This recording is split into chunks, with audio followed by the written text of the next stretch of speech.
کی مجال ہے جو نظر بھی ملا سکے، دربار مصطفیٰ میں ٹھکانا رضا کا ہے۔ بوقار علماء ذوی الاحترام، سادات کرام،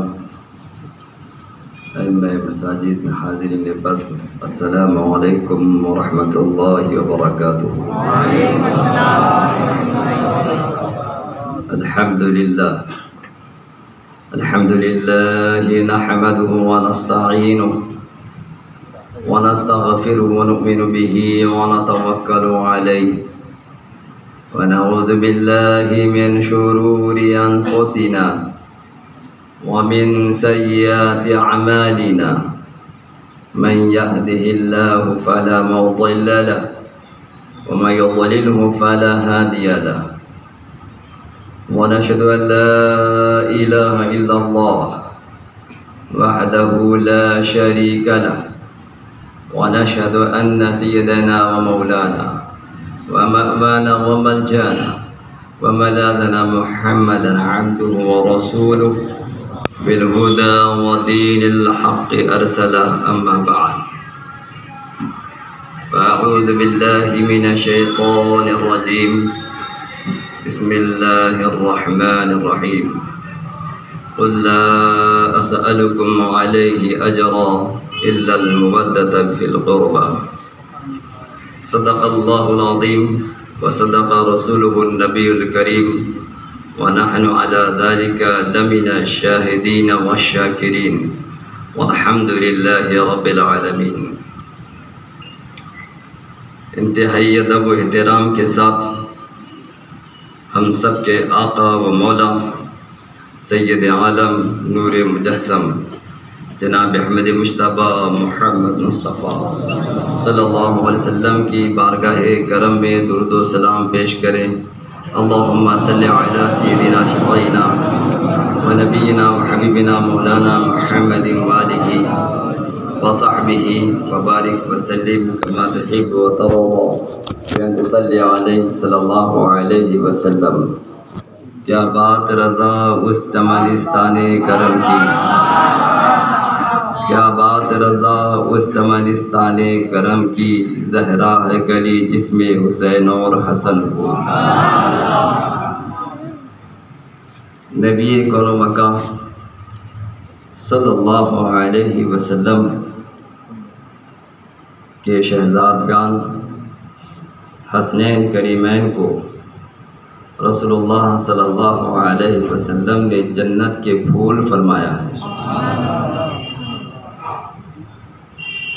اور اس کو اعلیٰ حضرت قدس العزیز نے بڑے پیارے انداز میں ذکر کیا کہ کیا بات رضا اس چمنستان کرم کی، زہرا ہے گلی جس میں حسین اور حسن پھول۔ آپ حضرات نے بڑی محبت کے ساتھ ذکر شہدائے کربلا کا اہتمام کیا۔ عاشورہ کی شب میں آپ سب یہاں موجود ہیں، یہ سب آپ کے لیے دنیا میں بھی بڑے فائدے کے لیے ہے، اور آخرت میں بھی اس کا اللہ تعالیٰ بڑا اجر عظیم عطا فرمائے گا۔ فائدے تو آپ محسوس کر ہی رہے ہیں کہ ابھی حضرت مولانا انصار جامی صاحب قبلہ مدد اللہ العالی نے دور حاضر کے فتنوں اور خطرناک سانحات جو رونما ہو رہے ہیں کہ ہماری بیٹی جو ہم سب کی عزت کا تاج ہوا کرتی ہے، آج غلط راہ پر جا کر اس کی زندگی تاریک ہوتی نظر آ رہی ہے، اور انتہائی افسوسناک صورتحال روز بروز دیکھنے کے لیے مل رہی ہے۔ ان کا جو درد دل تھا، ان کا جو پیغام تھا، یہ ہماری زندگی کا بڑا قیمتی سرمایہ تھا۔ ہماری ذمہ داری ہے کہ اس پیغام کو اپنے دلوں میں جگہ دیں اور پورے ہوش اور حواس کے ساتھ ہم اپنے بچوں کی صحیح اسلامی تعلیم و تربیت کا خیال رکھیں، کیونکہ یہی تعلیم روشنی ہے، اور روشنی نہیں تو انسان زندگی کا سفر کرنا اس کے لیے مشکل ہوتا ہے۔ آپ حضرات بڑے لمبے ٹور پر نکلتے ہیں، اچھی لگژری گاڑیوں میں سفر کرتے ہیں، اگر راستے میں گاڑی کے اگر لائٹ اگر وہ بند ہو جائے تو آپ کی زندگی، آپ کا سفر آگے بڑھنا اب رات میں دشوار ہو جائے گا۔ کیوں؟ اس لیے کہ سفر کے لیے ضروری ہے، تاریکی ماحول میں گزرنے کے لیے ضروری ہے کہ روشنی موجود ہو۔ جب روشنی نہیں رہے گی تو آپ کا سفر طے نہیں ہوگا۔ یہ زندگی کا سفر بڑا کٹھن سفر ہے، یہ 2، 10، 20، 100، 1000 کلومیٹر کا نہیں، بلکہ یہاں سے آپ جنت کی طرف سفر کرنے والے ہو، اور اس درمیان آپ کے لیے آزمائش جگہ جگہ رکھی ہوئی ہے، شیطان بھی ہے، نفس امارہ بھی ہے، جو آپ کو اپنے اس رائے حق سے ہٹانا چاہے گی۔ ایسے موقع پر آپ کی ذمہ داری یہ ہے کہ ہم اسلامی تعلیمات سے روشنی حاصل کریں تاکہ ہمارے قدم بھی جنت کی طرف بڑھے، ہمارے بچوں کے قدم بھی جنت کی طرف بڑھتے نظر آئیں۔ اسی طریقے سے آپ نے ایک بڑا عظیم جامع اور معنی خطاب حضرت مولانا حسان ملک نوری صاحب قبلہ کا سماعت کیا، دل بڑا خوش ہوا اور دعا نکلی کہ اللہ کریم ان کی قوت گویائی میں روز افزوں ترقی عطا فرمائے، اور ان کے ذریعے اہل سنت و جماعت کا خوب فروغ ہوتا رہے، اور جس طرح انہوں نے اسلامی تعلیمات کو گھر گھر پہنچانے کے لیے مکتب کا جو پلان اور منصوبہ عمل میں لے کر کے آیا ہے، یہ قابل تعریف ہے۔ اللہ کریم ان کی ان ساری خدمات کو اپنی بارگاہ میں قبول فرمائے۔ دیکھیے رسول اللہ صلی اللہ علیہ وسلم کے قرابت دار اہل بیت اطہار، ان سب سے ہمیں محبت کرنا ہے، دل سے انہیں چاہنا ہے، اور ان کی محبت میں اپنی زندگی گزارنا ہے، کیونکہ رسول اللہ صلی اللہ علیہ وسلم بھی یہی آپ ہم سے ارادہ فرماتے ہیں کہ اے میری امتیوں، تم میرے اہل بیت اور قرابت داروں سے محبت رکھو۔ رسول اللہ صلی اللہ علیہ وسلم نے ارشاد فرمایا، النجوم امان لأہل السماء وأہل بیتی امان لأہل الارض، کہ یہ آسمان کے ستارے آسمان والوں کے لیے امان ہیں، اور میری اہل بیت یہ سارے روئے زمین کے لوگوں کے لیے امان ہیں۔ رسول پاک صلی اللہ علیہ وسلم نے فرمایا کہ بروز قیامت سارے رشتے منقطع ہو جائیں گے، سوائے میرا رشتہ جو میری آل سے ہوگا، وہ قیامت بھی باقی و ثابت رہے گا۔ اللہ کے رسول صلی اللہ علیہ وسلم کی حدیث ہے، آپ فرماتے ہیں، انی قد ترکت فیکم ما اخذتم به لن تضلوا، کہ میں نے تم میں ایسی چیز چھوڑ رکھی ہے کہ اگر تم اس کو مضبوطی سے تھام کر کے رکھو گے تو کبھی تم گمراہ نہیں ہوگے، تم راہ حق سے کبھی نہیں بھٹکو گے، آپ صراط مستقیم پر رہو گے، آپ جنت کے راستے پر رہو گے۔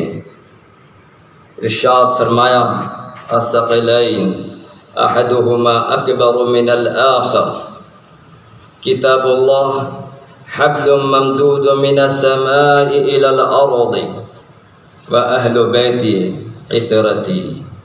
نبی علیہ السلام فرماتے ہیں کہ وہ جو دو چیز ہے ان میں سے ایک دوسرے سے بڑی زیادہ فضیلت والی چیز ہے، وہ اللہ تعالیٰ کی کتاب ہے، اور اس کی جو تشریح اور تفسیر سرکار دو عالم صلی اللہ علیہ وسلم نے فرمائی کہ کتاب اللہ جو اللہ کا کلام ہے اس کی شان یہ ہے کہ حبل ممدود من السماء الى الارض، وہ ایک ایسی رسی ہے جو آسمان سے زمین تک چھوڑی گئی ہوئی ہے۔ اور اس کا مطلب کیا ہے؟ اس کا مطلب یہ ہے کہ یہ زمین والوں کو جنت کی بلندی چاہیے تو اللہ کی کتاب قرآن مجید کو مضبوطی سے تھام لینا چاہیے۔ یہ کتاب اللہ جو ہے یہ پستوں پستی سے بلندی عطا کرنے والی کتاب ہے، یہ بے سہاروں کو سہارا عطا کرنے والی کتاب ہے، راہ حق پر لے جانے والی کتاب ہے، گمراہیت سے نکال کر کے حقانیت کے جلوے دکھانے والی کتاب ہے۔ آپ دیکھیے کہ کبھی سیلاب خوب آ جاتا ہے، ایسے موقع پر کچھ گاؤں کے لوگ اپنے گھروں میں محفوظ اپنے گھروں میں رہ جاتے ہیں، آنے جانے کے راستے سارے منقطع ہو جاتے ہیں۔ ایسے موقع پر ریسکیو آپریشن کیا جاتا ہے، ہیلی کاپٹر وہاں بھیجے جاتے ہیں، آرمی کے نوجوان وہاں پر پہنچ کر کے رسی ڈالا کرتے ہیں، اور جو پستی میں رہا کرتے ہیں وہ لوگ اس رسی کو اپنے جسم پر باندھ لیا کرتے ہیں، اور اس کے بعد دھیرے دھیرے اس رسی کو ہیلی کاپٹر کی طرف کھینچا جاتا ہے۔ تو وہ انسان جو خطرے میں تھا جب اسے کھینچ کر کے ہیلی کاپٹر میں لایا جاتا ہے تو اس کی جان کی حفاظت ہو جاتی ہے۔ یہ ایک ریسکیو آپریشن یہ ہمارے اعتبار سے ہے، مگر قرآن کو اللہ رب العزت نے ایسی شان عطا فرمائی ہے کہ سارے دنیا کے انسانوں، تمہیں اگر پستی سے بلندی کی طرف آنا ہے، تاریکی سے اگر روشنی کی طرف آنا ہے، باطل راہ سے نکل کر کے حق کی طرف آنا ہے، کتاب اللہ کو مضبوطی سے تھام لو، اللہ تمہیں جنت عطا فرمائے۔ کیسی شان ہے! نبی کریم علیہ السلام فرماتے ہیں ایک کتاب اللہ حبل ممدود من السماء الى الارض، یہ ایسی رسی ہے جو آسمان سے چھوڑی ہے زمین تک کے۔ قرآن کریم میں ایک جگہ اور ارشاد ہوتا ہے وَاعْتَصِمُوا بِحَبْلِ اللَّهِ جَمِيعًا وَلَا تَفَرَّقُوا، اللہ کی رسی کو مضبوطی سے تھام لو اور آپس میں ایک دوسرے میں نہ بٹو۔ اسی رسی کا نام اللہ کی رسی جسے کہا گیا ہے وہ کتاب اللہ ہے۔ اب دوسرا ارشاد نبی کریم علیہ السلام کا ہے کہ دو چیزیں میں نے ایسی چھوڑی ہیں کہ اگر تم ان کو مضبوطی سے تھام لو گے تو تم کبھی گمراہ نہیں ہوگے۔ لن تضلوا، اس کا مطلب عربی گرامر کے اعتبار سے ہرگز تم گمراہ نہیں ہوں گے، دلالت کی راہ پر نہیں جائیں گے، تمہارے قدم نہیں بہکیں گے، تم راہ حق پر رہو گے۔ ایک تو یہی اللہ کی کتاب، اور دوسری چیز نبی کریم علیہ السلام فرماتے ہیں عطرتی اہل بیتی، کہ یہ میری جو اولاد جو میرے گھر والے ہیں تم ان کو مضبوطی سے تھام کے رکھو، تم ہدایت پر باقی رہ جاؤ گے، تم گمراہیت سے محفوظ رہ جاؤ گے۔ اب اس کے بعد میں حدیث پاک کا یہ حصہ بھی آپ ملاحظہ فرمائیں، نبی کریم صلی اللہ علیہ وسلم نے فرمایا الا انہما لم یتفرقا حتی یرد علی الحوض، کہ یہ قرآن اہل بیت سے جدا نہیں ہوگا اور اہل بیت قرآن سے جدا نہیں ہوں گے، یہاں تک کہ حوض کوثر پر آئیں گے تو اہل بیت ہوگا تو قرآن بھی وہاں پر نظر آئے۔ مطلب یہ ہے اب محبت کے دعوے اہل بیت سے کرنے والے بہت سارے لوگ ہیں، طرح طرح کے لوگ ہیں، طرح طرح کے کپڑے پہننے والے لوگ ہیں، طرح طرح کے جلسے کرنے والے لوگ ہیں، طرح طرح سے غم منانے والے لوگ ہیں، طرح طرح سے اپنے کرداروں کو پیش کرنے والے لوگ ہیں، انہیں بھی دعویٰ ہے اہل بیت کی محبت کا، انہیں بھی دعویٰ ہے حسنین کریمین سے محبت کا، انہیں بھی دعویٰ ہے آل نبی سے محبت کا، مگر جب ان کی زندگی دیکھی جاتی ہے تو ان کی محبت نہیں، کیونکہ وہ محبت ایسی محبت کا دعویٰ کرتے ہیں جس میں صحابہ کی عداوت کا زہر ملا ہوا کرتا ہے، اور جس دل میں نبی کی اور آل نبی کی محبت کا دعویٰ ہو اور صحابہ کرام کی عداوت ان کے دل میں محفوظ رہ جائے تو وہ راہ حق ان کو ملا ہی نہیں کرتی ہے، وہ راہ حق پر قائم ہی نہیں ہوتے ہیں اور وہ گمراہیت کے راستے پہ رہتے ہیں۔ اب آپ حدیث پاک جو میں نے پیش کی اس تناظر میں آپ دیکھیے اہل بیت سے محبت کیسے ہوتی ہے۔ اعلیٰ حضرت فرماتے ہیں تیری نسل پاک میں ہے بچہ بچہ نور کا، تیری نسل پاک میں ہے بچہ بچہ نور کا، تو ہے عین نور تیرا سب گھرانہ نور کا۔ اہل بیت سے محبت اعلیٰ حضرت رضی اللہ تعالیٰ عنہ فرماتے ہیں کہ ہمیں اہل بیت سے محبت کرنی ہے، لیکن رسول اللہ صلی اللہ علیہ وسلم کے ارشادات کی روشنی میں ہمیں ایسی محبت کرنی ہے جو ہماری ایمان اور عقیدے کی سلامتی کا سبب ہو۔ اب آپ دیکھیے کہ دو چیز میں تمہیں دے رہا ہوں، تم نے ان دونوں کو مضبوطی سے تھامے رکھنا۔ جب کوئی اہل بیت سے محبت کا دعویٰ کرے تو یہاں ٹٹول کر دیکھ لینا کیا قرآن کتاب اللہ کی رسی اس کے ہاتھ میں ہے یا نہیں، کیونکہ جس کے ہاتھ میں اللہ کی رسی ہوگی وہ قرآن کی آیت تلاوت کرے گا۔ السابقون الاولون من المہاجرین والانصار، کہ جو پہلے اسلام میں داخل ہونے والے جو انصار صحابہ ہیں اور جو مہاجرین صحابہ ہیں جو ان کے پیروکار ہوں گے اللہ ان سے راضی ہے، وہ لوگ اللہ سے راضی ہیں۔ کیا اللہ اہل بیت سے محبت کے ساتھ میں کوئی صحابہ سے عداوت کا اظہار کر سکتا ہے؟ ممکن ہی نہیں۔ اللہ فرماتا ہے میرے نبی کے صحابہ جو انصار ہیں، میرے نبی کے صحابہ جو مہاجرین ہیں، ان کی شان تو بلند ہے، ان کے پیروکاروں سے بھی اللہ راضی ہو جاتا ہے۔ مگر بات تو یہ ہے کہ جنہیں اہل بیت سے محبت کا دعویٰ ہوتا ہے، مگر جب شیخین کریمین کا ذکر آتا ہے تو سب وہ شتم کرتے ہوئے نظر آتے ہیں، انہیں باغی کہتے ہوئے نظر آتے ہیں۔ حضرت سیدنا اور آج کل بھی جہالت کی وجہ سے کچھ حضرات اس طرح کی باتیں کہتے ہیں، معاذ اللہ رب العالمین، وہ کھلے طور پر حضرت سیدنا امیر معاویہ رضی اللہ تعالی عنہ کی شان میں گستاخی کرتے ہیں اور مغلظات پھکتے ہیں۔ یقینی طور پر یہ اہل بیت سے محبت نہیں ہے۔ اہل بیت سے محبت تو یہ ہے کہ میری آل سے محبت کرو،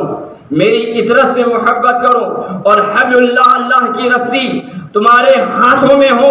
جب اسی قرآن کریم کی جب ہم تلاوت کرتے ہیں تو قرآن نے ہمیں تعلیم دی، اہدنا الصراط المستقیم صراط الذین انعمت علیہم، اے اللہ تو ہمیں سیدھے راستے پر چلا جن پر تو نے انعام کیا ہے۔ انعام کس پر کیا ہے؟ والذین انعم اللہ علیہم من النبیین والصدیقین والشہداء والصالحین، اللہ نے جن پر انعام کیا ہے وہ نبیوں کی جماعت ہے، وہ صدیقین کی جماعت ہے، وہ شہداء کی جماعت ہے، وہ سارے اولیاء و صالحین کی جماعت ہے۔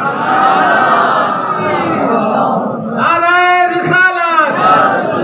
امام حسین۔ جب کوئی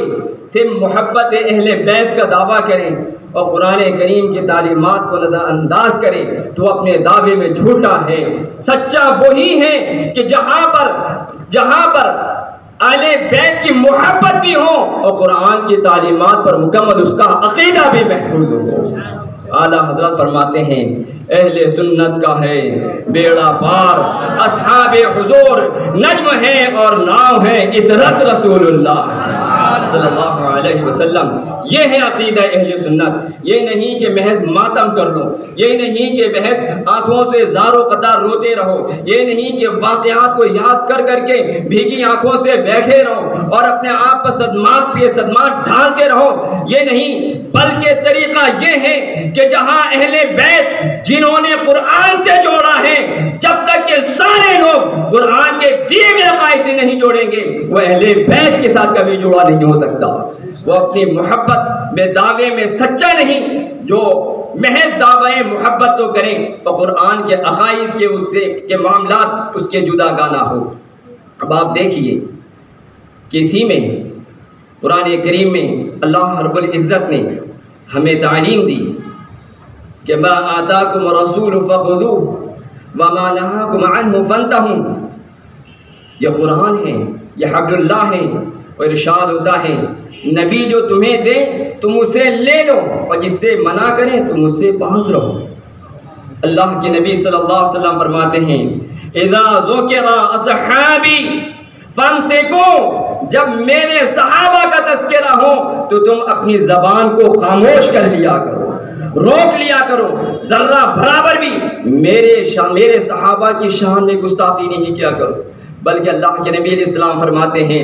من سبہم فعلیہ لعنت اللہ والملائکۃ والناس اجمعین، جو صحابہ کو لعنت جو صحابہ کو گالی دے گا، سب و شتم کرے گا، اس پر اللہ کی بھی لعنت ہے، اس پر فرشتوں کی لعنت ہے، اور اس پر سارے لوگوں کی لعنت ہے۔ اب آپ دیکھیں کہ جب ہم قرآن سے رسول اللہ صلی اللہ علیہ وسلم کی عظمت ہم سمجھتے ہیں، قرآن سے نبی کریم صلی اللہ علیہ وسلم کی شان ہمیں سمجھ میں آتی ہے۔ اعلیٰ حضرت فرماتے ہیں اللہ کی سرتاب قدم شان ہے یہ، انسان نہیں انسان، وہ انسان ہے یہ۔ قرآن تو ایمان بتاتا ہے انہیں، اور ایمان یہ کہتا ہے میری جان ہے۔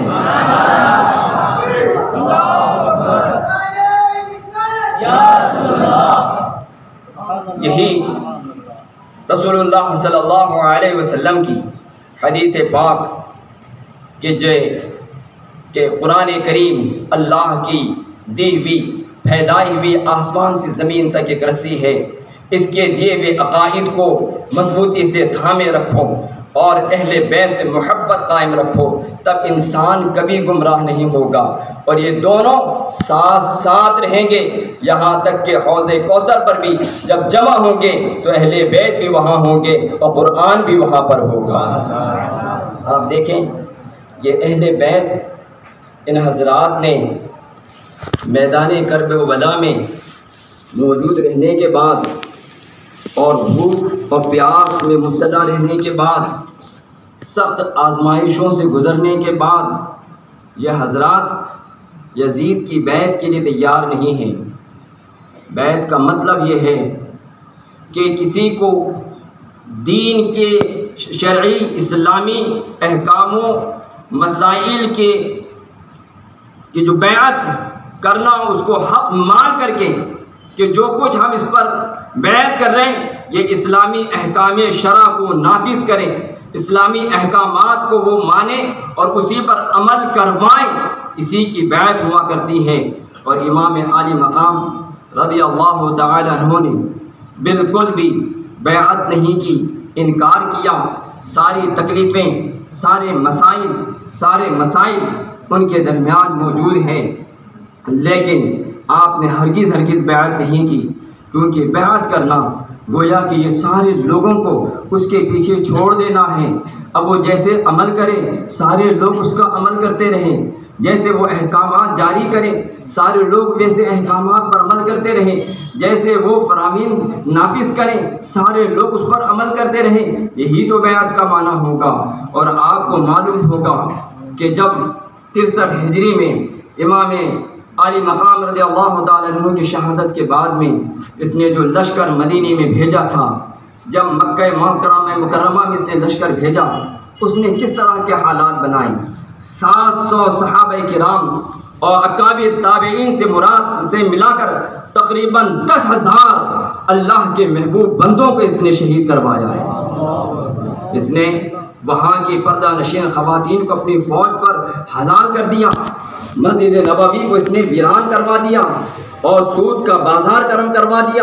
اس نے وہاں پر شراب کو عام کروا دیا، یہ سارے فسق و فجور اس نے کروا دیے۔ اور امام اس لیے نبی کریم صلی اللہ علیہ وسلم کے خاندان کی اور نبی کریم صلی اللہ علیہ وسلم کے اہل بیت کا جو اسلامی قوانین کی حفاظت و صیانت کے لیے جو جذبہ آپ کو دیا گیا ہے، آپ نے ساری امت کو گمراہی سے بچانے کے لیے آپ نے بیعت سے انکار کیا تاکہ سارے لوگوں کو معلوم ہو جائے کہ یزید اس طرح کا آدمی نہیں ہے کہ اس کی بیعت کر کے لوگوں کو گمراہیت کے لیے چھوڑ دیا جائے، ورنہ ایک بڑا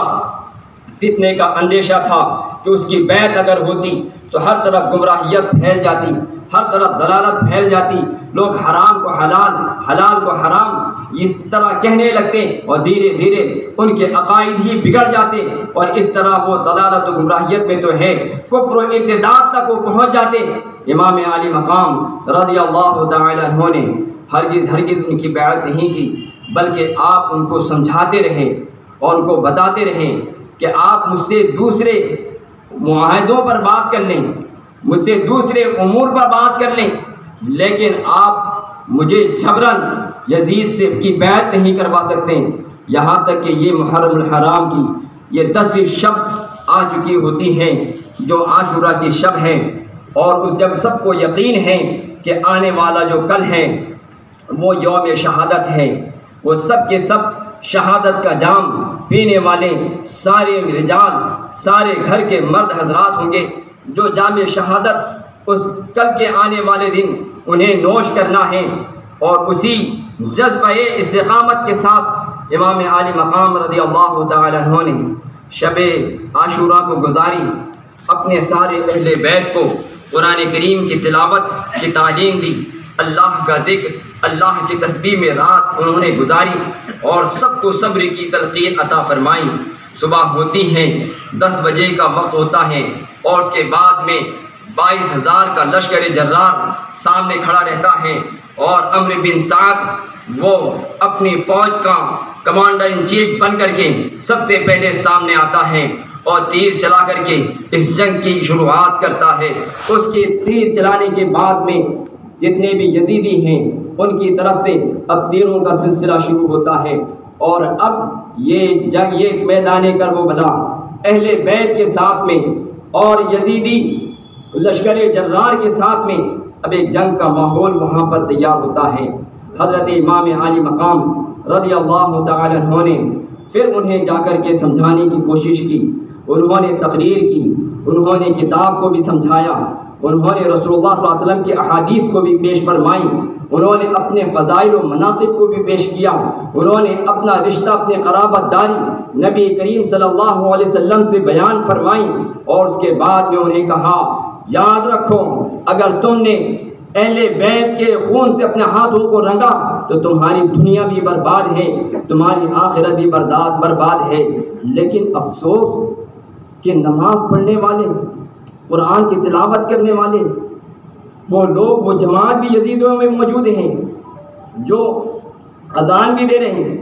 نماز بھی پڑھ رہے ہیں، لیکن یہ کیا بات ہے کہ جب امام عالی مقام انہیں حق و صداقت کا خطبہ ارشاد فرماتے ہیں تو اب ایسا لگتا ہے کہ ان کے دلوں پر مہر لگا دی گئی، ان کے کانوں پر مہر لگا دی گئی، ان کے آنکھوں پر پٹی باندھ دی گئی، انہیں کچھ سمجھ میں نہیں آ رہا ہے، بس انہیں یہی سمجھ میں آ رہا ہے یزید کی بیعت کر لو اور تم یزید کے تابع ہو جاؤ، بس اتنا ہی ہم تم سے مطالبہ کرتے ہیں۔ مگر امام عالی مقام رضی اللہ تعالی عنہ نے اس سے انکار فرمایا اور کہا ٹھیک ہے، ہم اسلام کی سربلندی کے لیے، ہم اہل بیت نبوت، ہم اپنے سارے بچوں کو لے کر، اپنے سارے اہل بیت کو لے کر کے حاضر ہیں، اور انشاءاللہ ہماری شہادت سے اسلام کو اللہ عروج عطا فرمائے گا، ارتقاء عطا فرمائے گا۔ دنیا نے دیکھا کہ آپ کے رفقاء سفر یا کے بعد دیگریں وہ بارگاہ امام عالی مقام میں آتے ہیں آنے کے بعد میں شہادت کے لیے اپنے آپ کو پیش کرتے ہیں۔ امام علی مقام رضی اللہ تعالیٰ عنہ انہیں اجازت دیتے ہیں۔ ایک کے بعد دیگریں ان کی نعش مبارک لا کر کے خیمے میں رکھی جاتی ہے۔ پھر آپ کے گھرانے کے چشم و چراغ، آپ کے حضرت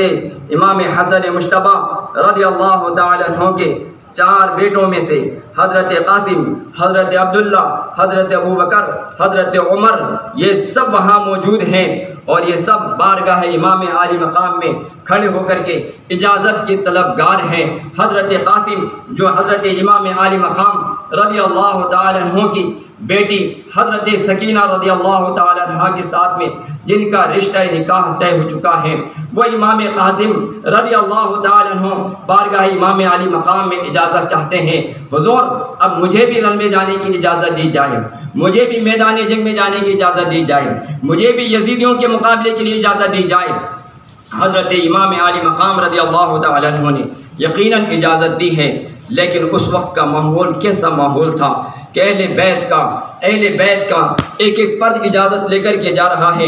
اور یزیدیوں کا مقابلہ کر رہا ہے۔ پھر جب شہادت ہوتی ہے تو امام علی مقام رضی اللہ تعالیٰ عنہ انہیں لے کر کے اپنے خیمے پر تشریف لاتے ہیں۔ ایک کے بعد دیگریں حضرت علی اکبر رضی اللہ تعالیٰ عنہ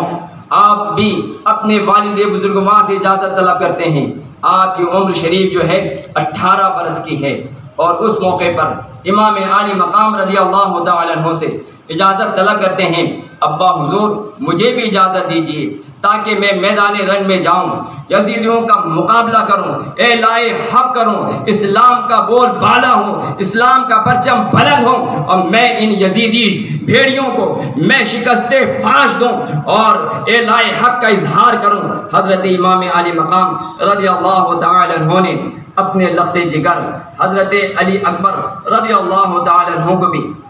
اجازت عطا فرمائی۔ آپ بھی تشریف لے جاتے ہیں۔ جانے کے بعد میں دشمنان دین سے مقابلہ آپ کرتے ہیں اور حسینی شان و شوکت کے ساتھ میں کتنے یزیدی ہیں جو فنا فی النار ہوتے جا رہے ہیں۔ پھر بعد میں وہ وقت آتا ہے کہ چاروں طرف سے ان پر بھی تیروں کی بارش کی جاتی ہے اور نیزے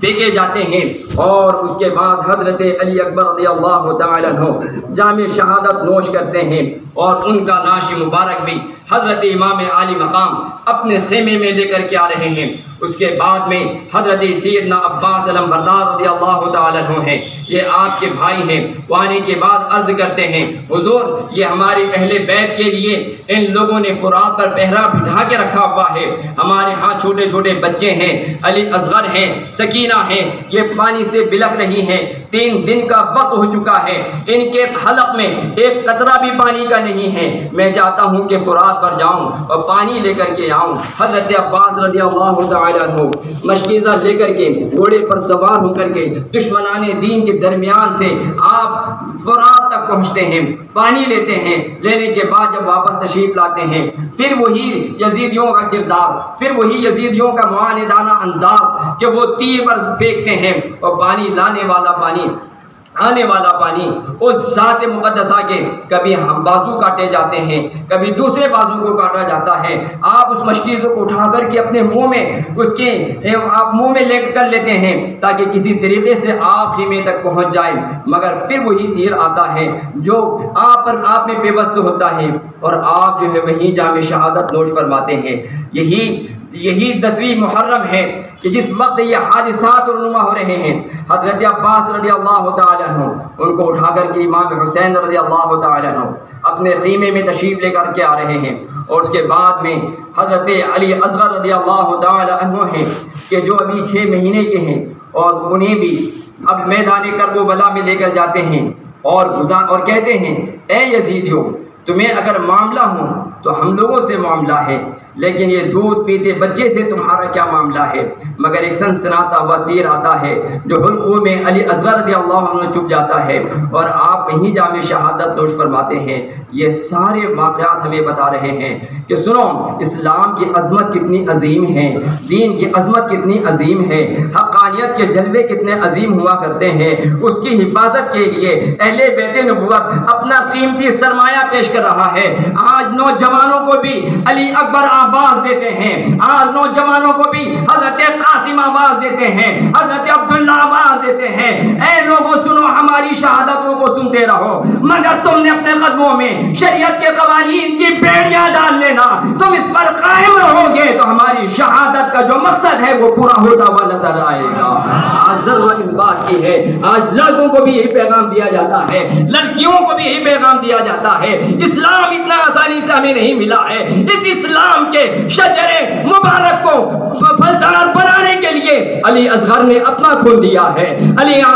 اصغر نے اپنا خون دیا ہے، قاسم نے اپنا خون دیا ہے، عباس نے اپنا خون دیا ہے، اس اسلام کی حفاظت کے لیے سید الشہداء امام علی مقام نے اپنا خون عطا فرمایا ہے۔ نعرہ تکبیر، نعرہ رسالت، شہید کربلا۔ اتنی قربانیوں کے بعد آج ہمیں اسلام ملا ہے، تو اب ہماری ذمہ داری کیا ہے؟ جس طرح ہم واقعات کربلا کو یاد کرتے ہیں، اتنے ہی زیادہ ہم وعدہ کرتے رہیں کہ ہم شریعت اسلامیہ کی پاسداری کرتے رہیں گے، ہمارے کردار و عمل میں اسلامی عمل نظر آئے گا، ہماری رفتار و گفتار میں اسلامی انداز نظر آئے گا۔ ارے ناچنا گانا یہ تو یزیدیوں کا کام تھا، یہ تو برائیوں مبتلا ہونا یہ یزیدیوں کا کام تھا، جمعے اور شراب میں مبتلا ہونا یہ یزیدیوں کا کام تھا۔ ہم نے جو محفلیں سجائی بھی ہیں، یہ 10 دنوں کی یا 4 دنوں کی جو ہم محفل سجاتے ہیں، ان کے ذکر پاک سے ہم اسلام کی لذت اپنے دلوں میں بٹھانا چاہتے ہیں، اسلام کے جلووں کو اپنے دل میں بٹھانا چاہتے ہیں کہ ہاں اے اللہ تو نے کیسی اسلام جیسی عظیم نعمت ہمیں عطا فرمائی ہے، اور اس اسلام کی حفاظت و صیانت کے لیے اہل بیت نے کتنی بڑی قربانی عطا فرمائی ہے۔ آپ جانتے ہیں کہ آج ہم اپنے بچوں کی مستقبل کو سنوارنے کے لیے، سجانے کے لیے ہم کتنا پیسہ صرف کرتے ہیں۔ ہم چاہتے ہیں کہ وہ ایک اچھے بڑی پوسٹ کا انسان بن جائے، ہم چاہتے ہیں کہ وہ ایک اچھے گھر میں اس کا رشتہ ہو جائے، شادی کے موقع پر ہم بڑے سارے اخراجات کے لیے ہم اپنے آپ کو تیار کر لیتے ہیں، مگر اہل نبوت کے ان نوجوانوں کو دولہا بنایا جا رہا ہے تو شہادت کا دولہا بنایا جا رہا ہے، انہیں تیار کیا جا رہا ہے، اسلام کی حفاظت کے لیے تیار کیا جا رہا ہے، اسلام کے ناموس کی حفاظت کے لیے انہیں تیار کیا جا رہا ہے۔ اور اس طرح اہل بیت نبوت نے اپنا عظیم کردار جو ہے یہ عاشورہ کے دن دنیا کے سامنے پیش فرمایا ہے، اور عاشورہ یہ بڑا وہ دن ہے جس دن کے ساتھ میں بڑے سارے انبیاء علیہ السلام کی یادگاریں وابستہ ہے، اور اس میں ایک سب سے آخری عظیم یادگار کے طور پر حضرت امام علی مقام رضی اللہ تعالیٰ عنہ کی شہادت ہے، اہل بیت کی شہادت ہے، ان کی خواتین عزت مآب رضی اللہ تعالی عنہ کا ایثار ہے، ان کی قربانی ہے، جسے عاشورہ کے دن بھی یاد کیا جاتا ہے۔ پہلے بھی اس عاشورہ کو یاد کیا جاتا تھا۔ نبی کریم صلی اللہ علیہ وسلم جب آپ مکہ سے مدینہ تشریف لائے تو یہودی اس دن روزہ رکھا کرتے تھے۔ کہا کیوں روزہ رکھتے ہیں؟ کہتے ہیں اس لیے ہم اس دن روزہ رکھتے ہیں کہ اللہ کریم نے اسی 10 محرم کو اللہ تبارک و تعالی نے فرعون سے موسیٰ علیہ السلام اور ان کے ماننے والوں کو نجات عطا فرمائی تھی، اور ایک فرعون کا لشکر دریائے نیل میں اسے غرق کر دیا گیا تھا۔ اس دن سے جناب موسیٰ علیہ السلام کی یاد وابستہ ہے، اسی دن کے ساتھ میں جناب یونس علیہ السلام کی یاد وابستہ ہے، اسی دن کے ساتھ میں حضرت ابراہیم علیہ السلام کی یاد وابستہ ہے، اسی دن کے ساتھ میں بڑے بڑے جلیل القدر انبیاء علیہ السلام کی بڑی یادیں وابستہ ہیں، اور ان ساری یادوں کے ساتھ ساتھ میں ہم حضرت شہدائے کربلا کی بھی یاد کیا کرتے ہیں۔ لہذا یہ دن بڑا عظیم دن ہے اس اعتبار سے کہ اس وقت ہمیں اپنے انبیاء و سابقین علیہ السلام ان کی بھی قربانی یاد کرنے کا ہمیں موقع ملتا ہے، اور شہدائے کربلا کی بھی قربانی ہمیں یاد کرنے کا موقع ملتا ہے۔ محترم حاضرین، جو ہم نے اہل بیت اطہار سے محبت کا جو ہم نے دل میں ایک ایقان اور یقین رکھا ہے، ہماری ذمہ داری ہے کہ ہم عقائد اہل سنت و جماعت کے ساتھ میں اس محبت کو قائم و دائم اور باقی رکھیں، اور اہل سنت و جماعت کے سچے مذہب پر ہم باقی اور قائم رہیں، اور اپنے عقائد کی بھی اصلاح کرتے رہیں، اور اپنے اعمال کی بھی اصلاح کرتے رہیں۔ جو اپنے اعمال کی اصلاح کرے گا اس کا گھر بھی شاد آباد رہے گا، اس کے بچے بھی شاد آباد رہیں گے، اس کا مستقبل بھی شاد آباد رہے گا، اس کا سماج شاد آباد رہے گا، اور جن کے اعمال خراب ہو جائیں گے اس کا نقصان اسے بھی ملے گا، اس کے گھر والوں کو بھی ملے گا، اور اس کی سوسائٹی کو بھی ملے گا، اس کے ماحول کو بھی ملے گا۔ کبھی کما تدین و تدان، تم جیسا کرو گے ویسا ہی تم پاؤ گے۔ اسی لیے ہمیں نبی کریم صلی اللہ علیہ وسلم کا جو دین ہمیں ملا ہے، بڑے آسانی سے ہمیں ملا ہے، بڑے اطمینان سے ہمیں ملا ہے، اس دین اور اسلام کی حفاظت اور اس پر عمل کرنا یہ ہماری بنیادی ذمہ داری ہے۔ اللہ کریم ہم سب کو اہل بیت اطہار کی محبت پر قائم رکھے، ان کے ایثار و قربانی کو یاد رکھنے کی توفیق خیر عطا فرمائے، ان کی شہادتوں کو یاد رکھ کر کے اسلامی تعلیمات کو حفظ جا بنانے کی توفیق خیر عطا فرمائے۔ وآخر دعوانا الحمدللہ رب العالمین۔ السلام علیکم ورحمۃ اللہ وبرکاتہ۔